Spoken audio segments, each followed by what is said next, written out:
ሽባ ቡቱቱ ተረስ አንተ ገዝ ተረስ ናፈንካ የአማርኛ እኮ አታውቅም እንዴ?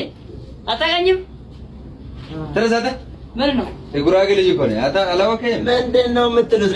ቁጭ በል አንድ ላይ ቁጭ በል። እኩል አድርጉ ወንበሩ እኩል አድርጉ።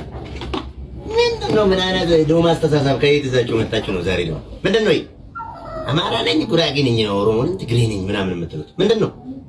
ኢትዮጵያዊነት ብቻ በቂ ነው እያልነው። በኢትዮጵያዊነት ማመን ግዴታ ነው። ኢትዮጵያ ውስጥ እስካለህ ድረስ በኢትዮጵያዊነት ማመን ብቻ በቂ ነው። በቃ ኢትዮጵያዊ መሆናችሁ እንዳረሱ ሁልጊዜ አታውቀኝም። እኔን እኮ የበላይ ዘለቀ ልጅ እኮ ነው። የበላይ ዘለቀ ልጅ ብትሆንም በብሔርተኝነት ሁላችንም የራሳችን ካልቸር አለ፣ የራሳችን ባህል አለ። እሱ እንዳለ ሆኖ ግን ማመን ያለብን ግዴታ በኢትዮጵያዊነት። አንተ በላይ ዘለቀን ታውቃለህ? በላይ ዘለቀ በላይ ዘለቀ የአያቱ ስም ማን ነው ታውቃለህ? የአያቱ ስም እንኳን አላውቅም። ቅልጡ ነው። ቅልጡ ነው።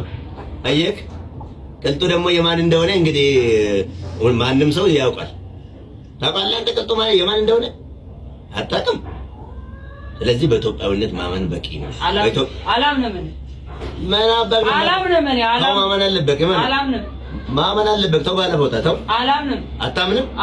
አታምንም? አላምንም። በግዴታ አምናለሁ። እንዴት አታምንም? በኢትዮጵያዊነት ማመን ግዴታ እኮ በኢትዮጵያዊነት ማመን አለበት።